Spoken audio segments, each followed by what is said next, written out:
Eu considero eles os piores serial killers do Brasil. Oi clã, tudo bem com vocês? Eu espero que sim, obrigada por perguntar, eu estou ótima. E gente, olha só, já no início do vídeo, assim, de supetão, eu tenho que avisar pra vocês que o vídeo de hoje, o caso de hoje, ele é extremamente pesado, tá? Cheio de gatilhos, então se você for uma pessoa sensível a assuntos relacionados a abuso sexual, gente, então eu peço que vocês parem por aqui, tá? Vão aí no canal, procurem outros vídeos que são um pouco mais leves que esse aqui, mas se você decidir continuar, já te peço que assista com cautela, tá? Muito cuidado, por favor. Não esquece de deixar o like agora no início do vídeo, que me ajuda bastante no crescimento do canal. Se inscreva se você ainda não for inscrito, venha fazer parte do meu clã. Ativa também as notificações, né? Porque o YouTube ele tem esse probleminha de não entregar o conteúdo, os vídeos para todos os inscritos. Mas se você ativar as notificações, fica mais fácil de você ficar sabendo, né, quando sair vídeo novo por aqui. E é isso, avisos dados, vamos para o caso de hoje. Ibrahim e Henrique de Oliveira nasceram em Nova Friburgo, Rio de Janeiro. Eles são filhos de Maria Luísa e Braz Oliveira e, além deles, o casal tinha mais 2 filhos, Márcia e Jailton. A família morava na Janela das Andorinhas, zona rural de Nova Friburgo, e eram extremamente pobres. Além dessas informações, não se tem muitos detalhes sobre a infância dos dois, e o pouco que se sabe é que o pai deles era um homem extremamente violento e alcoólatra, e a mãe era uma mulher submissa que aguentava calada as agressões do marido contra ela e os filhos. Vivendo dentro dessa realidade, tanto Ibrahim e Henrique quanto os seus irmãos não foram alfabetizados. Ibrahim e Henrique nunca saíram da zona rural, nem mesmo para o centro da cidade. Assim, além dos bicos que arrumavam para ajudar o pai, eles passavam grande parte do tempo livre dentro das matas, que se tornaria o cenário perfeito para os crimes brutais que eles iriam cometer. Alguns vizinhos da família dizem que desde criança Ibrahim já causava medo ao matar animais para fazer sexo com as carcaças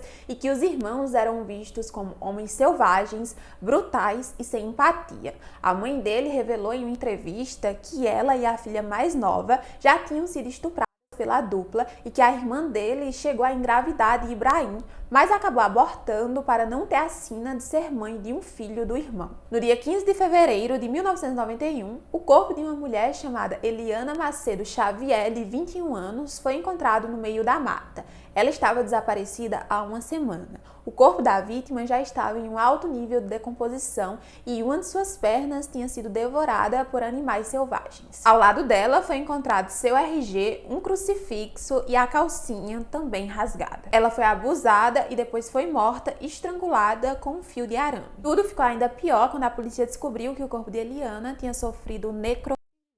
De acordo com relatos e depoimentos de pessoas ali do local, a polícia já desconfiava que Ibrahim e Henrique eram os responsáveis pelo crime, mas eles não tinham provas suficientes para prendê-los, então os 2 irmãos seguiram em liberdade. 6 meses depois, a região pacata, que até aquele momento nunca tinha presenciado uma brutalidade como essa, foi assombrada com a descoberta do corpo de mais uma vítima.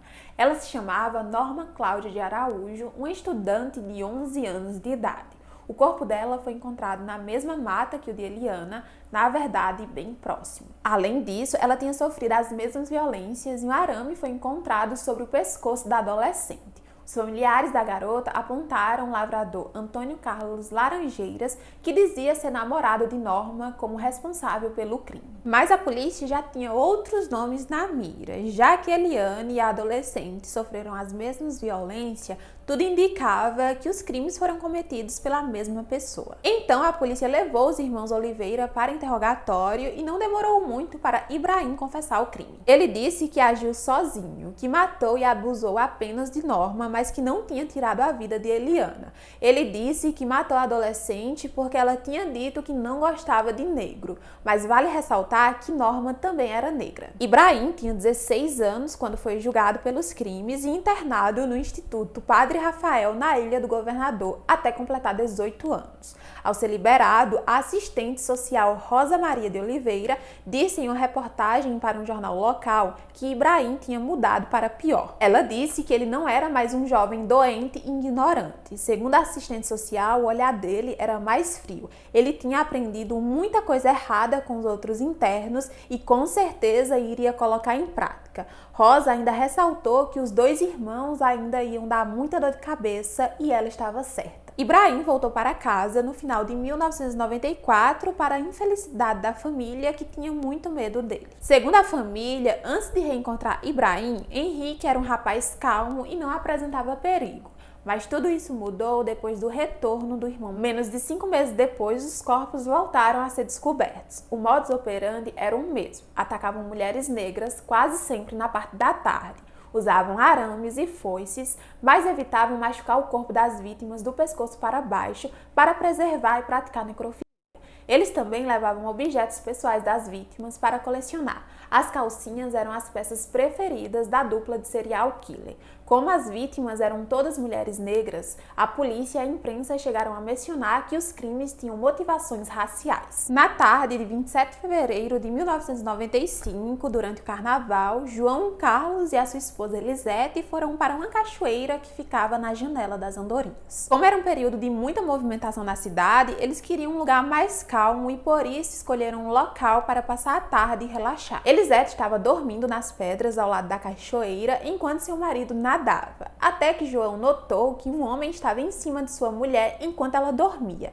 Quando Elisete acordou com os gritos do marido, foi atingida com uma pedrada na cabeça. Depois disso, o homem foi para cima de João, que estava indo defender sua mulher. João foi morto por pedradas e depois teve o corpo estuprado pelos irmãos Oliveira. Elisete foi arrastada pelo matagal, mas diferente das outras vítimas, ela foi abusada ainda viva. Teve o corpo cortado com um canivete e enquanto Ibrahim abusava da mulher, Henrique olhava e zombava da vítima. Mas apesar dos ferimentos, ela conseguiu fugir em um momento que os irmãos estavam distraídos. Para escapar com vida, ela acabou se jogando de um barranco e acabou sendo encontrada por pessoas que caminhavam pela região. Ela foi levada para um hospital mais próximo e relatou à polícia que o marido foi morto e ela foi atacada por 2 homens negros e muito parecidos. Isso foi o suficiente para a polícia confirmar a identidade dos criminosos. Depois que Ibrahim e Henrique perceberam que Elisete tinha escapado e que não demoraria muito para a polícia ir atrás deles, os dois fugiram para a mata. Passaram a se alimentar de frutas e se escondiam em cavernas. Os moradores da região, que já estavam revoltados com as atrocidades dos irmãos Oliveira, passaram a caçar os dois no meio da mata e chegaram a botar fogo em uma das cavernas que eles se escondiam, queimando todos os pertences deles que estavam lá dentro, mas eles acabaram fugindo. O restante da família Oliveira precisou fugir da região, já que o casebre onde moravam foi incendiado pela população e eles temiam ser linchados. A população desconfiava que a tia de Ibrahim Henrique estava levando mantimentos até o esconderijo deles e a população estava certa. Porém, nem isso foi o suficiente para poupá-la da crueldade dos sobrinhos. No dia 1º de abril de 1995, Vera Lúcia Damasceno foi morta a facadas, violentada brutalmente e ainda teve um tronco de árvore introduzido na vagina pelos próprios sobrinhos que ela estava ajudando a se esconder. Sério, esses são de longe os assassinos mais cruéis do Brasil. E não, essa onda de assassinatos não para por aí. Isso ainda fica pior. A população já estava cansada de sentir medo e impacientes com as buscas da polícia que não levava a nada. As aulas foram suspensas e as pessoas passaram a andar armadas, principalmente as mulheres. Os moradores da região acreditavam que a polícia não estava fazendo o trabalho corretamente, se sentiam abandonados e menosprezados, vendo suas mulheres sendo mortas brutalmente por 2 jovens quase invisíveis. Ibrahim e Henrique quase não eram vistos, eles só apareciam para roubar comidas e escolher suas vítimas, depois desapareciam praticamente com o vento, sem deixar rastros e pareciam até mesmo fantasmas. No dia 17 de maio, a lavradora Odete de Oliveira, de 56 anos, foi morta a golpes de foice e abusada dentro da sua própria casa. A frieza e o nível de crueldade fez a população acreditar que eles só podiam ser envolvidos com entidades malignas que lhe davam algum tipo de poder para escapar por tanto tempo da polícia. Mas, na verdade, os anos 90 eram diferentes de hoje em dia. A polícia não era preparada para operações de buscas como essa, tinham pouco equipamento e muito menos infraestrutura para cobrir uma área tão grande. Além disso, os irmãos tinham vantagens. Eles cresceram no local e conheciam as matas como as palmas das suas mãos. Então, em meados de junho de 1995, a única solução foi pedir apoio ao BOPE para ajudar a população e os policiais do 11º Batalhão para continuar com as buscas. Com o medo que só crescia na região, episódios de racismo começaram a crescer cada vez mais. A polícia passou a parar qualquer homem negro ou dupla, de homens negros que fossem vistos andando, caminhando pela rua. O BOPE chegou a pedir à população que se desarmasse para evitar tragédias, mas foi graças a uma arma que uma jovem conseguiu escapar dos irmãos necrófilos. Eles tentaram arrombar a porta da casa dela, mas foram surpreendidos com tiros e acabaram fugindo sem ferimentos. Em agosto daquele mesmo ano, Ibrahim foi baleado por um grupo de homens em patrulha, mas conseguiu fugir e ainda conseguiu apagar o rastro de sangue na floresta. O último ataque deles foi de longe o mais brutal. Os dois invadiram a casa e atacaram Maria Dorcileia Faltz, de 39 anos. Ela estava grávida de 7 meses. Enquanto eles atacavam a mulher, o filho dela, de 9 anos, tentou ajudar a mãe e acabou sendo espancado. Dorcileia foi arrastada pelos cabelos até uma das pedras que ficava perto da casa, foi asfixiada com o próprio sutiã e estuprada após a morte. Quando o marido dela chegou em casa, encontrou o filho quase sem vida no chão. A criança morreu no dia seguinte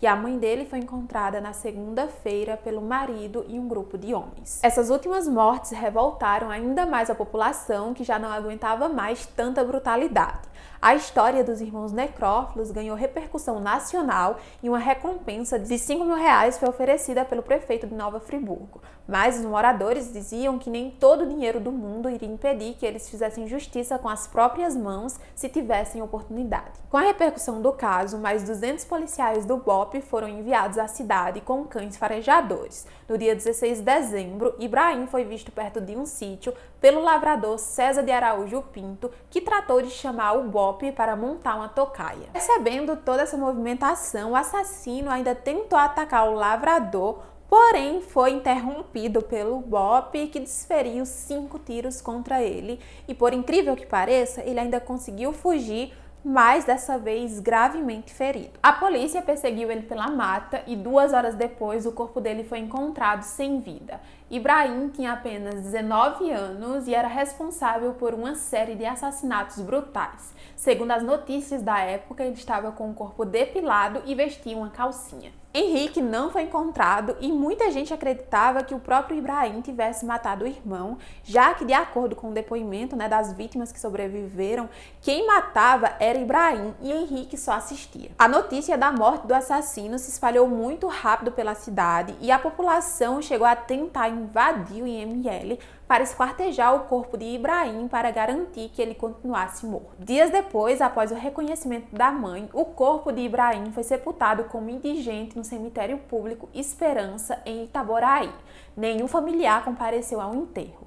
Ele e o irmão tiraram a vida de 14 pessoas, sendo 12 delas mulheres. Apesar do desaparecimento de Henrique e ninguém ter certeza se ele realmente estava morto, a população parecia estar um pouco mais aliviada. No dia 17 de junho de 1996, Henrique se entregou à polícia. Sim, ele estava vivo e, por medo de ser morto pela população, acabou se entregando. Henrique Oliveira foi julgado no dia 1º de setembro de 2000, onde se declarou inocente do caso da morte de João Carlos e também do estupro de Elisete. Ele alegou inocência até o final e disse que só acompanhava o irmão.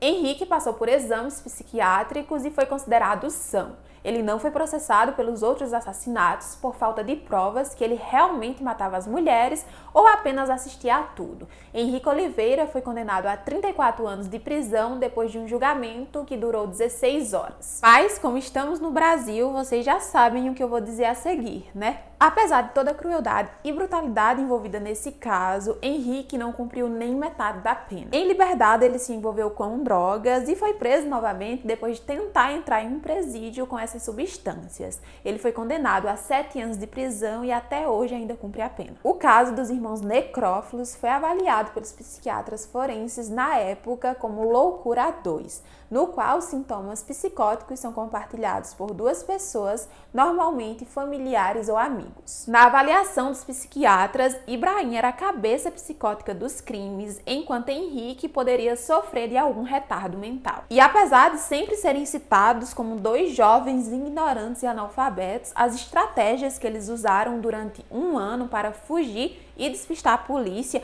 prova que eles eram mais espertos que muitos policiais formados. O caso dos irmãos necrófilos é perturbador e muito difícil de acreditar que foi real.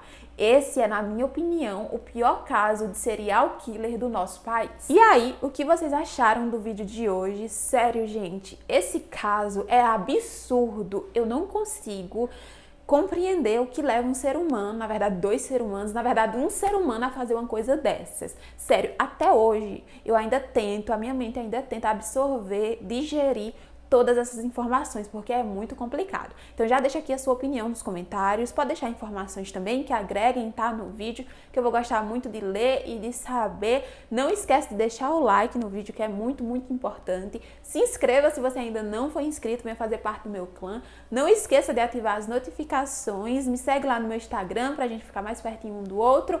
E é isso, esse foi o vídeo de hoje. Se cuidem, não falem com estranhos e aguardo vocês na próxima quarta. Tchau!